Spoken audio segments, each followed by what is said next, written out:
for connection. Your air on Glory. Digital. Green Radio Line. Eco Lifestyle.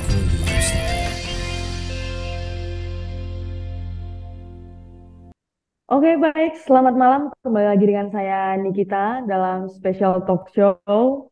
Nah, kali ini menyambut Global Tiger yang jatuh pada tanggal 29 Juli. Tahun ini kita akan mengusung tema Know Your Tiger. Nah, untuk sekedar informasi nih buat sahabat Green yang baru bergabung, Global Tiger Day ini adalah suatu momentum untuk kita kembali mengingat dan meningkatkan upaya-upaya konservasi kita dalam menjaga dan melestarikan harimau. Terlebih lagi, salah satu jenis harimau yang ada di dunia terdapat di Indonesia dan tersebar di Pulau Sumatera, yaitu harimau Sumatera. Nah, untuk berbincang-bincang mengenai harimau, rasanya tidak lengkap kalau misalnya saya tidak ditemani oleh kawan-kawan yang aktif dalam konservasi harimau tersebut. Nah, untuk itu saya sudah ditemani atau di sini sudah hadir Bung Febri Anggriawan Widodo selaku representatif regional Riau dari harimau kita. Halo, selamat malam. Halo, selamat malam Mbak Niki dan semua Halo, pendengar pendengar setia Green Ready. sahabat Ya, Green, sahabat panggilannya Bang. Green. Ya, maaf, Iya, sahabat Green semua. Selamat malam. iya, Ya, malam. Nah, gimana kabarnya Bang untuk hari ini? hari ini sangat bagus sekali. Sangat Cuaca bagus juga ya. cerah. Iya, Ya, cuaca cuaca cerah cerah, dan hati juga cerah. wah, Semuanya. itu itu yang penting tuh Bang, walaupun Pekanbaru sedang panas-panasnya ya Bang ya. Iya, betul sekali Mbak Niki. Iya. Ya, Nah, Bang Febri ini berasal dari harimau kita ya Bang ya. iya betul. Nah, Forum mungkin Harimau kita. forum harimau kita, mungkin kita bisa sharing dikit nih. eh, sudah berapa lama Bang berkegiatan di harimau kita ini Bang, atau di konservasi harimaunya sendiri? Baik. Kalau kita berbicara tentang saya pribadi untuk kegiatan konservasi harimau sudah kurang lebih 11 tahun ya lamanya. Kemudian di forum harimau kita juga kurang lebih sama hampir mungkin ya sekitaran 9-10 tahunan bergabung bersama forum harimau kita sampai saat ini dan saya sangat menikmati sekali kegiatan-kegiatan kaitannya dengan upaya konservasi sangat menyenangkan walaupun juga banyak tantangan baik itu di lapangan maupun tantangan yang lain. Jadi sangat banyak sekali. Begitu, Mbak Niki. Ya. Oke, berarti untuk di Riau sendiri ya, di Abang perwakilan untuk di daerah Riau ya Bang ya? Iya, bukan hanya saya sendiri sebenarnya untuk Riau ada banyak, ada Mas Rudi juga yang sekarang aktif di beliau aktif di eh, bekerja di konsesi, tapi juga di forum harimau kita, terus juga ada rekan-rekan yang lain, eh, banyak sekali. Jadi lebih dari 10 bahkan 15 orang di Riau sendiri. Oh, cukup ramai juga ya Bang ya. Iya, cukup ramai sekali.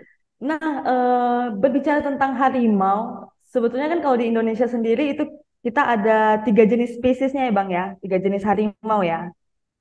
Cuman Iya, yang tersisa itu hanya satu, harimau Sumatera. sayangnya demikian. Ya, Iya. Nah, untuk itu eh, saat ini nih kalau kita boleh tahu dari kawan-kawan yang berkegiatan di konservasi harimau di harimau kita ini, sahabat Green mungkin semua pengen tahu nih bagaimana populasi harimau Sumatera di Indonesia jika berdasarkan data-data yang diperoleh oleh kawan-kawan harimau kita di lapangan. baik. Kalau kita berbicara, ya ini pertanyaan sebenarnya pertanyaan yang sangat akan panjang kalau kita mendebatkan terkait dengan populasi ya. Karena populasi kan susah ngukurnya untuk satwa liar. Kalau untuk manusia gampang kan, setiap rumah bisa Mm-mm. kita kita datangi, terus kita interview dan sebagainya. Kalau untuk harimau sendiri berdasarkan data terakhir dari pemerintah, kita masih merujuk pemerintah walaupun tetap forum harimau kita, lembaga-lembaga lain akan berkontribusi ke sana. Tapi memang kita rujukannya pemerintah itu sekitar 600-an berdasarkan hasil pemantauan terakhir yang dilakukan tahun 2018. Yang itu sudah dipublikasikan di websitenya pemerintah Kementerian Lingkungan Hidup dan Kehutanan. Seperti itu kondisinya. dan mereka populasinya tersebar. Jadi ada banyak yang tersebar di kantong-kantong populasi besar. Eh, Kalau di Sumatera ada dua yang besar, misalkan Kerinci Sebelat dan yang kedua di Leuser Ulumasen. Oh sorry, Leuser Ulumasen dulu yang terbesar, kemudian Kerinci Sebelat. Kemudian landscape-landscape yang bisa dikategorikan sebagai landscape sedang. Misalkan kalau di Riau ada Ribang Bali, terus kemudian ada juga kawasan lain, misalkan Bukit 30 dan kawasan lain yang di Riau.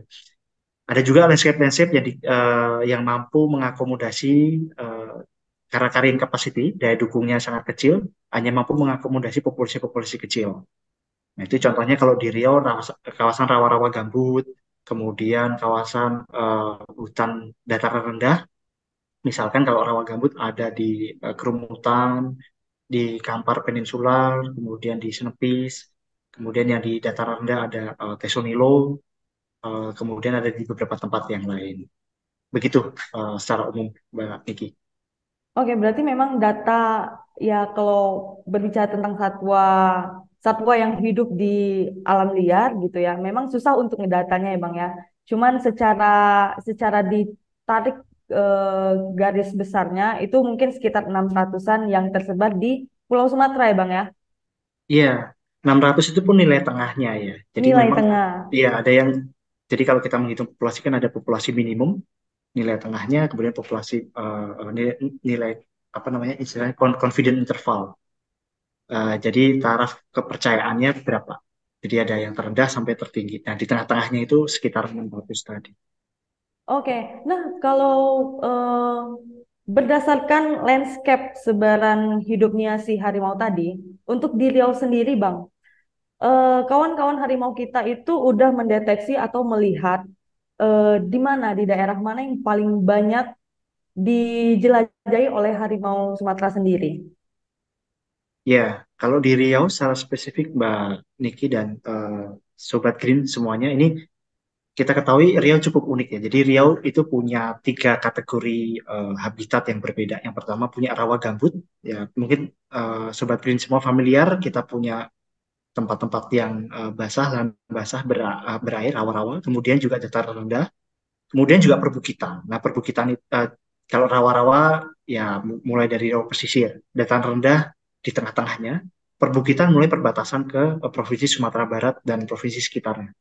Jadi Sumatera Utara maupun Jambi. Itu ada kawasan Ribang Baling, kemudian juga kawasan Bukit 30 dan sebagainya. Dan tentunya karakternya beragam. Jadi kalau rawa gambut tadi faktor pembatasnya adalah tinggi muka air, naik turunnya air. Faktor cuaca juga kalau musim hujan pasti airnya lebih tinggi dan sebagainya. Kemudian rawan kalau kering terjadi kebakaran. Begitu juga di dataran rendah ya, yang cenderung flat. Misalkan di Riau bagian tengah itu juga seperti itu. Berbeda halnya di kawasan perbukitan. Ya, kawasan perbukitan ini memang saat ini cenderung lebih aman karena hutannya cenderung lebih lebih besar ya karena barrier topografi ya orang untuk mengakses itu kan lebih sulit dibandingkan yang kawasan lebih datar tadi. Nah itu secara umum habitatnya. Dan tentunya di Riau kita cukup berbangga bahwa semua habitat tadi ada harimaunya. Dan dulu terkenal Riau salah satu sebagai provinsi yang punya populasi harimau terbesar, salah satunya. Tapi sekarang ya faktanya eh, sangat disayangkan beberapa tempat bahkan punah secara lokal, beberapa populasinya turun bahkan drastis dan eh, beberapa bahkan terjadi konflik antara manusia dan satwa. Ya faktanya seperti itu. Ya. Oke, ya berarti eh, di Riau sendiri memang uniknya itu ada 3 daerah yang menjadi tempat hidupnya si harimau sendiri ya. 3 daerah yang berbeda gitu. Nah, tadi kan ada rawa gambut, siap itu ada dataran biasa, dataran rendah, siap itu ada perbukitan. Sesuai yang dengan Abang bilang tadi, kalau misalnya di perbukitan itu mungkin karena orang susah mengaksesnya. Jadi mereka masih nyaman untuk tinggal di sana. Nah, di daratan ini, di rawa gambut dan daratan, kan kalau misalnya kita melihat Riau saat ini, nggak usah berbicara Riau, Indonesia deh. Deforestasi itu terjadi cukup besar ya, pembukaan lahan secara besar-besaran di Indonesia dan juga di Riau. Nah, ini tentunya pasti berkaitan dong dengan habitat hidupnya si harimau tadi. Nah, Kalau dari kawan-kawan harimau kita sendiri, bagaimana nih melihat dampak deforestasi tadi terhadap kelangsungan hidup harimau Sumatera yang tertinggal saat ini? Iya, ya, makasih Mbak Niki dan apa sobat Green semuanya bahwa ini fakta di lapangan terjadi deforestasi itu memang benar. Walaupun memang trennya fluktuatif, ada kalanya naik. Dulu cenderung naik, sekarang cenderung turun, bukan berarti ada penurunan, tapi memang beberapa kawasan sudah tidak berhutan lagi. Nah itu Ya. faktanya. Nah berdasarkan hasil studi dari anggota Forum Harimau kita, termasuk saya sendiri, memang hutan itu masih menjadi habitat utama bagi harimau. Walaupun beberapa studi kami yang lain melihat bahwa kawasan-kawasan ekoton, peralihan antara dua zona ekologi itu juga menjadi preferensi habitat. Selain itu juga kawasan-kawasan yang itu sifatnya apa namanya sudah ada aktivitas manusia, sudah ada pengolahan manusia, misalkan kawasan-kawasan perkebunan, hutan produksi dan sebagainya itu juga merupakan habitat harimau. Tapi memang kalau kita lihat eh, kemungkinan hunian harimau itu masih tertingginya masih di kawasan hutan. Nah sayangnya kawasan hutan itu yang terjadi selalu dirambah, dirambah oleh manusia, diekstraksi dan sebagainya. Dan faktanya harimau itu kan karena kalau kita kita berbicara karakternya itu kan large home range animals. Jadi perilakunya dan kebutuhan hidupnya itu membutuhkan habitat yang sangat luas. Nah, itu bahkan untuk jantan bisa lebih dari 100 km persegi jantan dewasa. Nah, berbicara terkait dengan kebutuhan itu, tentunya kebutuhan ruang ini yang saat ini masih terbaik adalah hutan. Terbaik dalam artian memberikan pakan, naungan, air, pakan tadi mangsa ya, mangsa, naungan air, kemudian juga rendahnya aktivitas manusia. Aktivitas manusia ada tapi paling rendah dibandingkan kawasan misalkan kawasan perkebunan. Nah, itu yang menjadi apa namanya menjadi catatan. Tapi di sisi lain, harimau juga terdeteksi di kawasan-kawasan perkebunan, bahkan kawasan apa namanya yang baru saja diubah menjadi perkampungan. Itu banyak kasus di Riau kalau kita lihat perkampungan-perkampungan baru, kemudian ada orang melaporkan ada konflik. Nah, itu karena harimaunya nggak ada pilihan, mereka memang mau nggak mau harus di situ. Mereka mau berpindah pun koridornya, tempat-tempat yang untuk berpindah tadi juga ada manusia. Jadi mau gimana? Jadi nggak ada solusi. Nah, akhirnya terjadi konflik. Nah, konflik yang disalahkan selalu harimau. Itu fakta. Nah, tentunya juga kita melihat ini dari kacamata tata ruang ya. Memang Riau kawasan hutannya itu kawasan yang berstatus legalitasnya sebagai kawasan hutan itu harusnya sangat luas, tapi fakta di lapangan berbeda. Nah, itu yang menjadi tantangan. Ya ini PR kita bersama. Bagaimana kemudian mewujudkan koeksistensi hidup berdampingan antara manusia dan harimau di masa mendatang. Begitu. Oke, berarti cukup mengancam kelangsungan hidup harimau sendiri ya, Bang ya, dengan pembukaan lahan atau masuknya aktivitas-aktivitas manusia di dalam hutan tersebut. Mungkin kondisi ini akan semakin memperburuk jumlah populasi si harimau tadi ya, Bang ya. Iya, dan bukan hanya manusia, bukan hanya harimau, tapi juga manusia. Karena manusia ini erat kaitannya dengan hutan. Kalau kita berbicara yang di Riau ya, kita lihat hutan itu kan sebagai sumber apa namanya penyangga kehidupan, Sumber kehidupan ya. sumber kehidupan dan penyangga kehidupan. Di Riau itu kalau familiar, kita semua nama kotanya, nama sungai, nama kabupatennya. Coba bayangkan, Iya. ada yang kecuali nama kota, kota Pekanbaru kan bukan kabupaten semua sungai deh. Kuantan, Sengingi, Indragiri, Indragiri Hulu Hilir, Rokan Hilir, Rokan Hilir, Kampar. Nah, itu kan nama sungai semua. Nah, sungai ini erat kaitannya dengan sumber mata air. Sumber mata air, daerah tangkapan airnya di hutan. Nah, kalau hutannya hilang, ya harimau juga hilang. Peradaban manusia juga akan musnah di situ. Itu. Oke, oke, oke.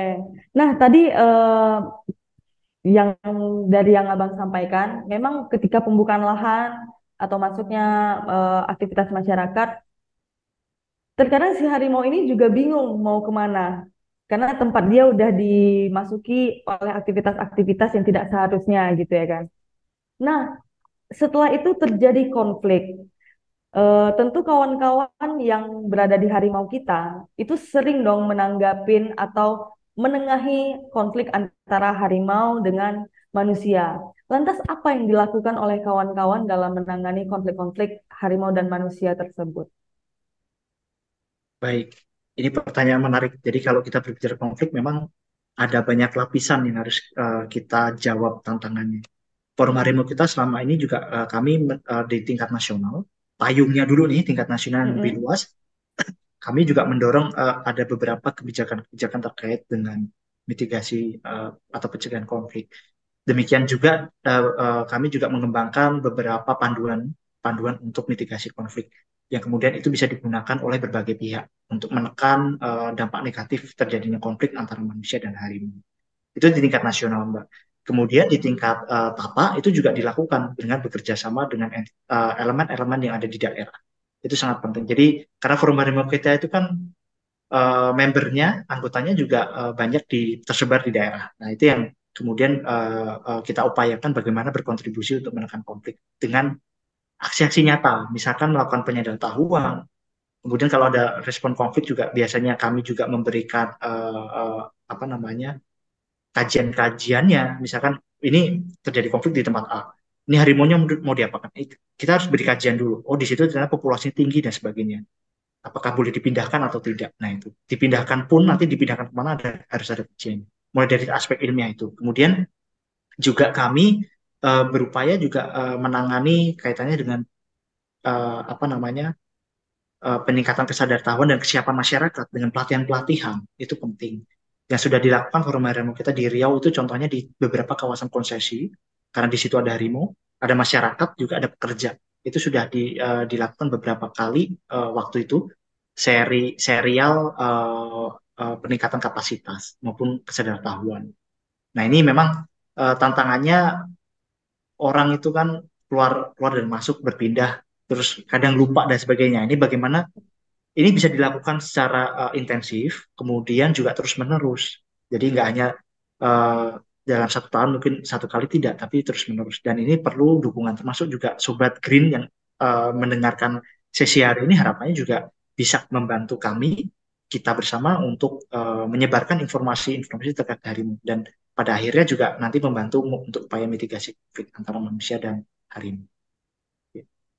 Oke, nah sebelum kita lanjut berbincangnya, mungkin Niki juga mau menyapa dulu sahabat Green yang sedang mendengar atau sedang membaca narasi-narasi dari Green Radio Line sendiri. Nah, untuk sobat Green yang sedang bergabung atau yang akan bergabung pada malam hari ini masih dengan saya Tamaran kita di streaming greenradioline.id dengan special talk show memperingati Global Tiger Day. Nah, kali ini kita bersama dengan Forum Harimau kita, sebuah organisasi yang fokus konsen terhadap konservasi harimau Sumatera. Nah, Niki lanjut nih Bang Febri.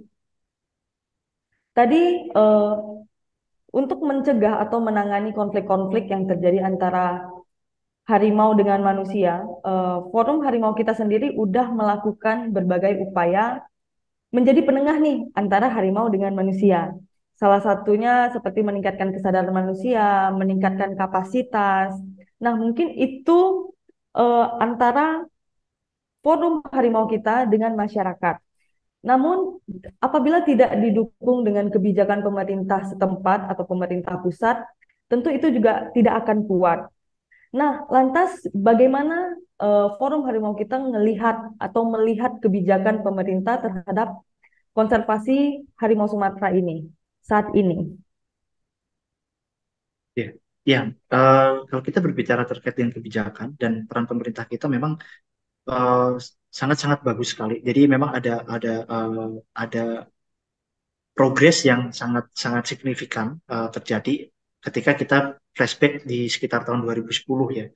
Waktu pemerintah kita juga berkomitmen untuk melipat gandakan populasi harimau bagian dari kontribusi target global di 2022. Sangat signifikan sekali mulai dari kebijakan. Makanya waktu itu sekitar tahun 2007 itu juga sudah ada dokumen strategi rencana aksi konservasi harimau. Nah, dokumen Strakordas ya waktu itu. Itu salah satu bukti nyata. Kemudian juga ada beberapa sebenarnya kita lihat dari komitmennya juga pemerintah punya unit-unit pengelola. Misalkan di tingkat tapak ada Balai Besar Konservasi Sumber Daya Alam, Balai Taman Nasional. Kemudian juga didukung oleh pemerintah daerah sendiri punya dinas kehutanan, punya KPH dan sebagainya. Itu salah satu bentuk komitmen pemerintah yang sebenarnya cukup bagus. Dan memang tidak bisa bekerja sendiri pemerintah. Memang mereka pemegang kebijakan. Tapi tentunya kalau nggak ada partisipasi dari publik ya tidak berarti itu sama sekali. Nah itu yang menjadi masalah. Kemudian kalau kita berbicara pemerintah juga payung hukumnya sekarang sangat bagus. Jadi hukum perlindungan jenis spesies harimau masuk di situ.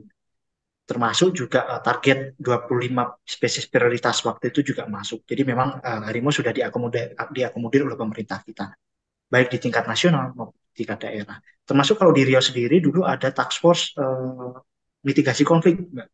Task force itu apa namanya gugus tugas itu kemudian tidak hanya pemerintah sendiri, pemerintah dalam arti pengelola pemerintah nasional maupun daerah, tapi juga pihak lain, misalkan dari kepolisian, dari pihak-pihak berwenang lain, termasuk masyarakat dan universitas itu uh, dijadikan elemen-elemen dalam task force atau gugus tugas tersebut. Oke, Begitu. berarti berbagai pihak bisa mengambil perannya ya dalam apa melakukan upaya-upaya konservasi harimau Sumatera ini. Saya jawab dulu berbagai pihak ya, Mbak Niki dan Sobat Green semuanya, bahwa itu betul sekali kalau kita berbicara kaitannya dengan peran, karena ya ya semua orang kan punya proporsinya masing-masing dan tentu keberhasilan dalam upaya dalam hal ini konteks konservasi harimau yang memang nggak bisa sendiri karena tanggung jawabnya menjadi tanggung jawab semua. Ya bayangkan kalau hanya hanya pemerintah, hanya pemerhati saja seperti kami, seluruh masyarakatnya masih cuek, masih membeli produk-produk harimau, misalkan dari hasil buruan harimau atau berburu, masih membuka lahan serampangan yang ilegal dan sebagainya, kemudian masih uh, membeli produk-produk yang tidak berkelanjutan, contohnya, ya nggak bisa juga, Ya, ya karena kami hanya segelintir orang melawan populasi Indonesia. iya, iya, iya. Iya, Paham. Berarti memang kita semua, sahabat Green sekalian juga harus mengambil peran itu untuk menjaga kelangsungan hidup harimau dan juga hidup kita bersama. Karena itu berkaitan dengan kondisi lingkungan kita saat ini ya, Bang ya.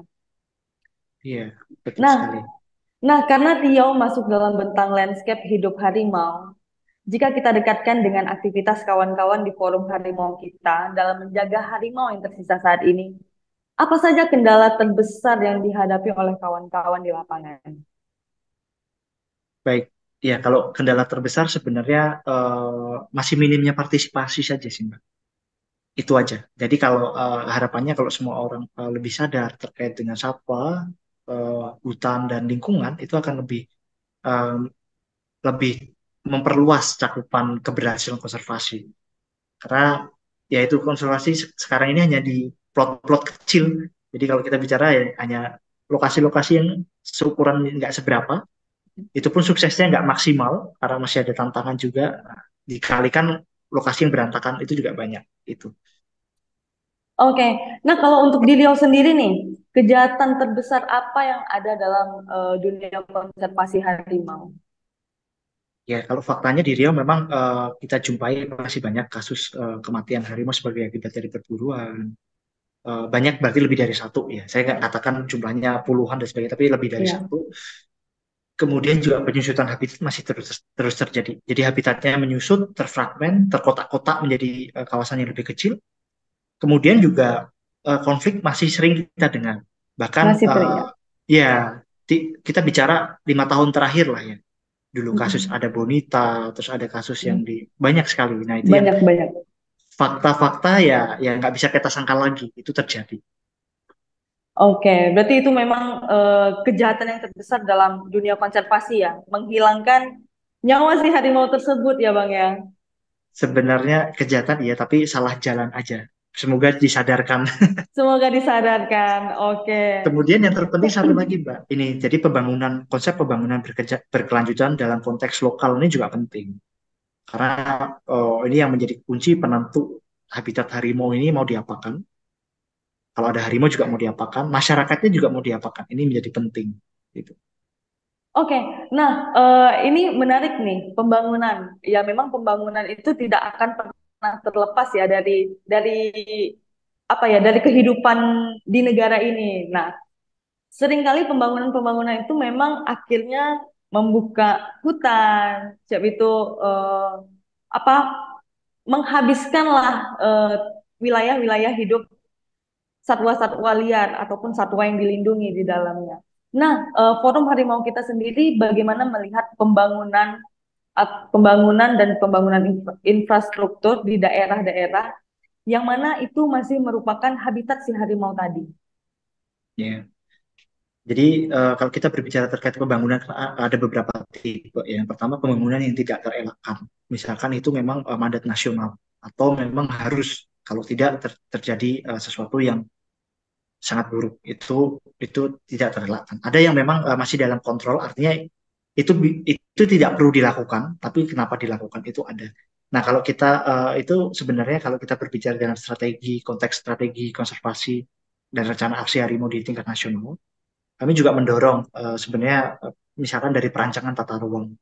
Memang di situ ada kawasan-kawasan habitat yang memang harus dijaga. Nggak boleh dibuka, boleh dibuka pun terbatas hanya untuk kepentingan pengelolaan atau konservasi lingkungan, hutan atau satwa. Nah itu. Eh, tapi tetap akan memberikan manfaat ya, misalkan dengan ekowisata, kemudian dengan hasil non hutan, non kayu dan sebagainya. Kemudian kita juga mendorong perubahan-perubahan kebijakan dalam pembangunan itu sendiri. Nah, misalkan dengan mendorong yang namanya kita promote praktek-praktek pengelolaan yang lebih baik. Nah, itu forum harimau kita juga menggawangi itu. Misalkan di situ tidak terelakkan, di situ harus ada kawasan konsesi. Tapi bagaimana juga kawasan konsesi itu patuh terhadap regulasi yang ada. Kawasan riparian yang dijaga, hutannya bisa jadi untuk kawasan refugi, kawasan pengungsian, atau juga kawasan lintasan harimau. Ini sebagai salah satu contoh nyata. Kemudian juga bagaimana sebenarnya dalam pembangunan itu unsur manusianya ya. Jadi kalau kita berbicara pembangunan itu konteksnya no one left behind. Tidak ada satupun itu yang ditinggalkan. Jadi manusianya juga sangat penting di situ untuk disadarkan bahwa mereka hidup di mana.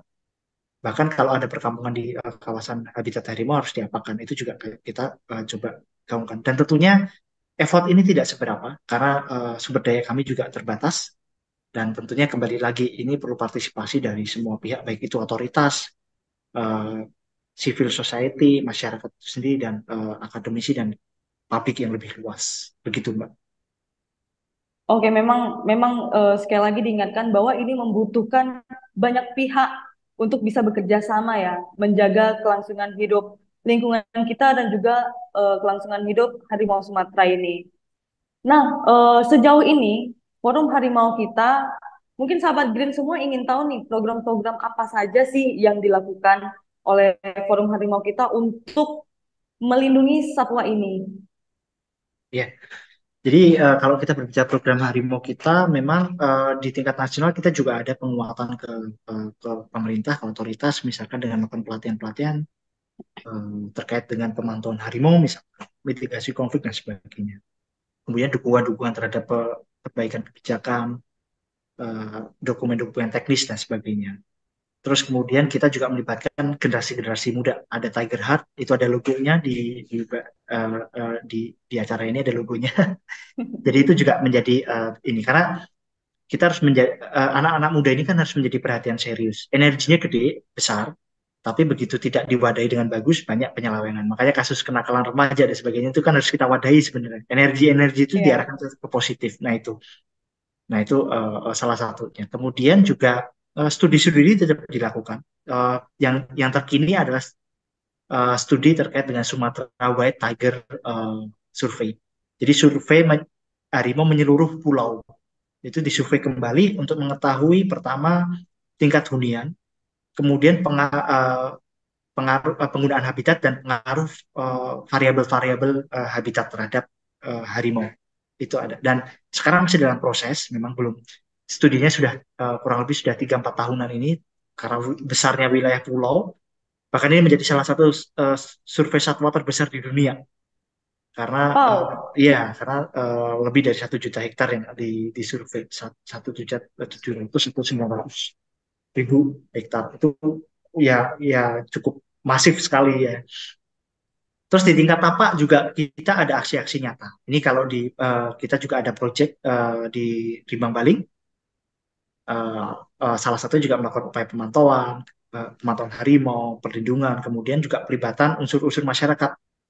Karena kalau kita berbicara konteks implementasi program konservasi di tingkat tapak, itu kan kita harus ada kerangka pengamanan lingkungan dan sosial. Jadi yang dilibatkan bukan hanya lingkungannya, harimau dan hutannya saja, tapi masyarakatnya nih menjadi unsur penting di situ. Apalagi ada masyarakat adat tradisional yang itu sangat arif gitu. Jadi ada konsep tigo tungku sejarahan dan sebagainya ya.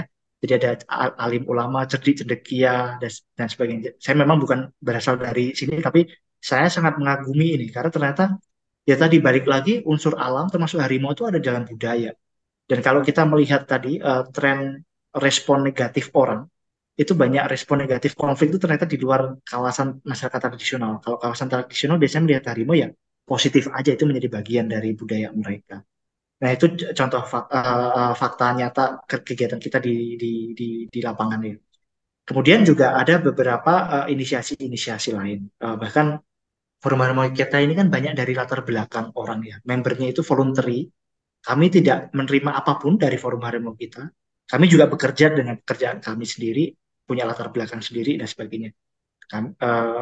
Kami semuanya anggota ini berkontribusi. Jadi setiap anggota juga punya nanti saya representasi Riau, misalnya kalau ada apa-apa di Riau saya harus ini. Termasuk juga campaign-campaign seperti ini menjadi bagian dari program kerja forum harimau kita.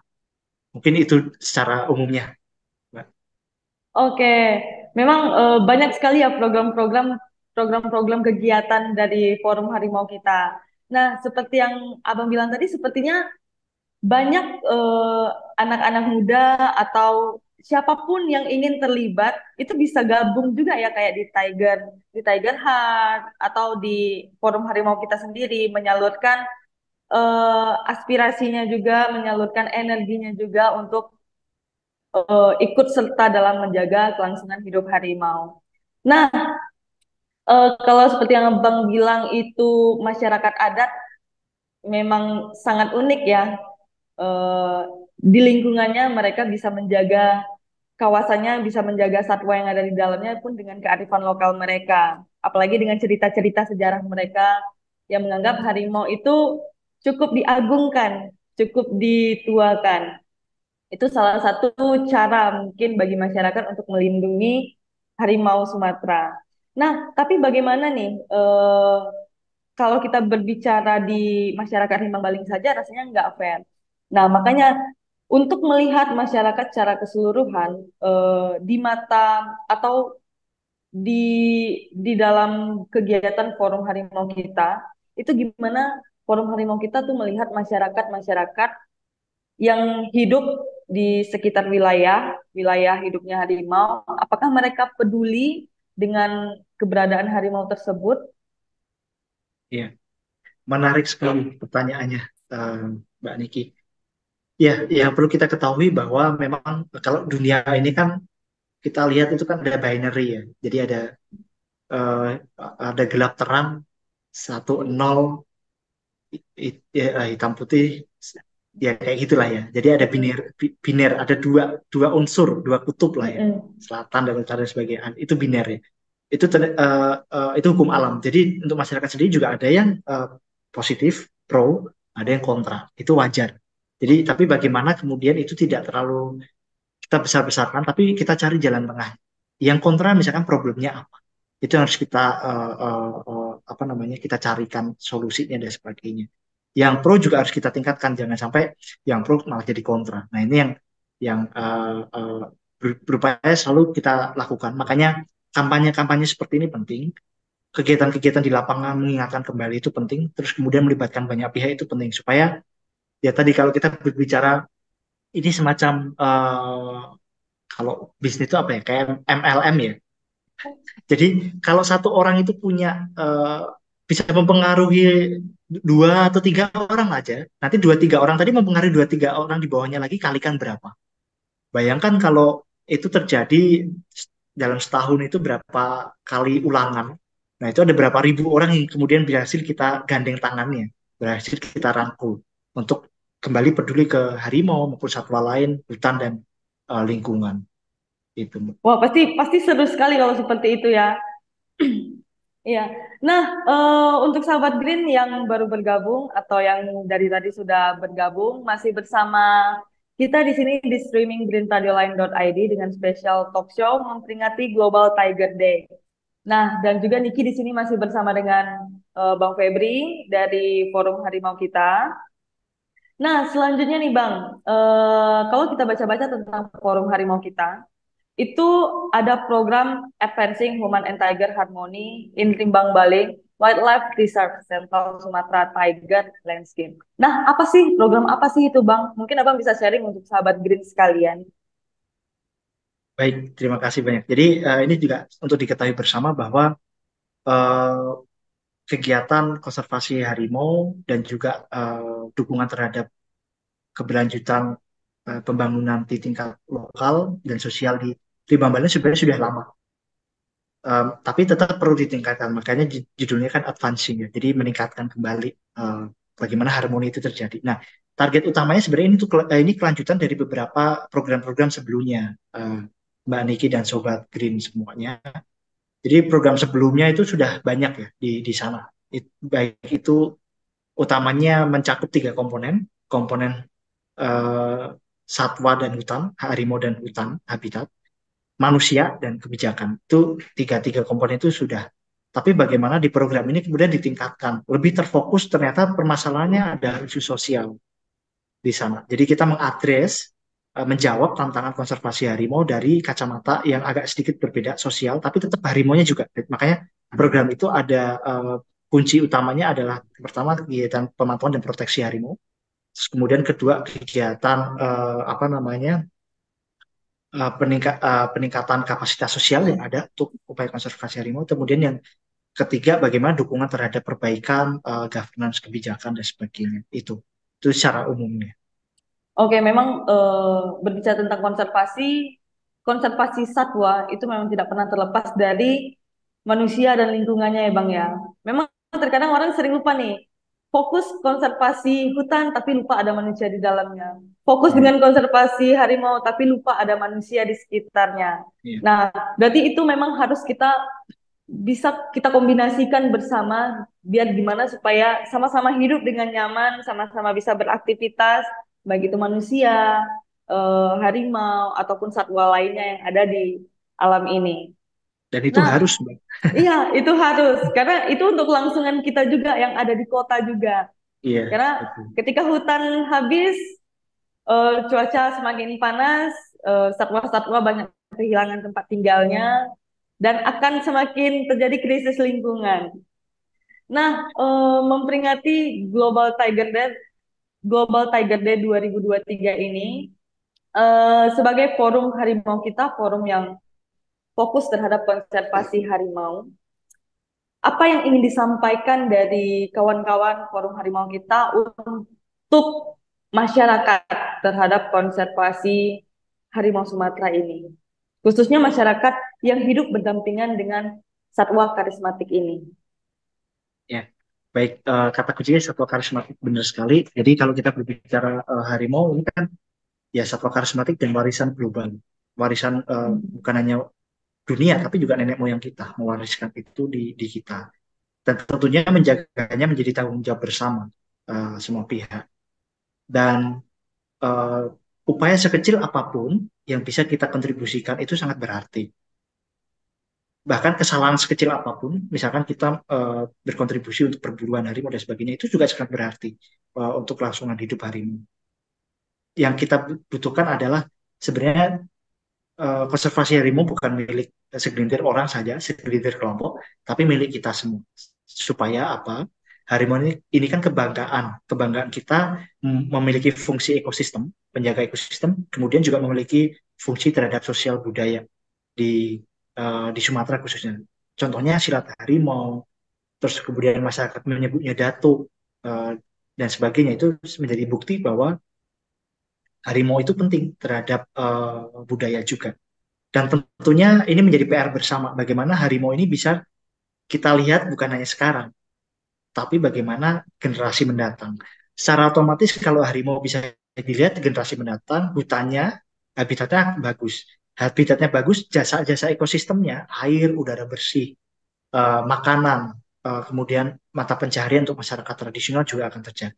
Dan pada akhirnya target utamanya adalah human well-being. Jadi apa namanya masyarakat konteks yang lebih luas juga akan menjadi lebih aman, lebih secure, kemudian lebih sejahtera. Itu. Oke, berarti untuk sahabat Green yang mendengarkan special talk show kali ini, berarti generasi muda sekarang juga harus bisa mengambil peran dalam menjaga harimau Sumatera ini, menjaga lingkungan, dan juga menjaga kehidupan kita.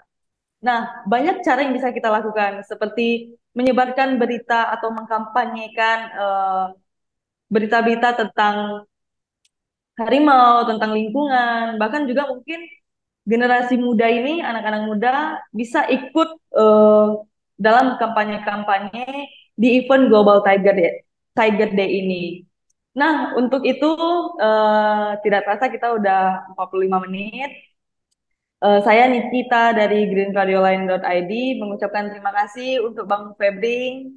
Tetap semangat berada di garis terdepan konservasi harimau, konservasi lingkungan untuk kesejahteraan kita bersama. Nah, Terima untuk itu, kasih. iya terima kasih.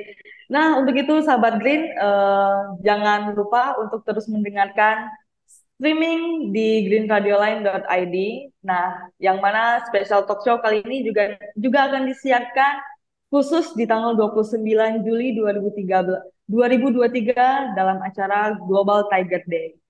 Nah, untuk itu, ucapkan terima kasih sama Bang Febri. Sampai jumpa kembali.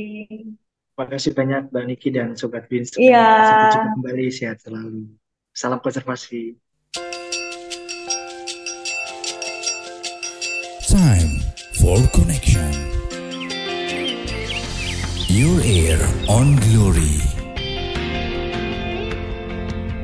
Digital. Dream Radio Line. Eco Lifestyle.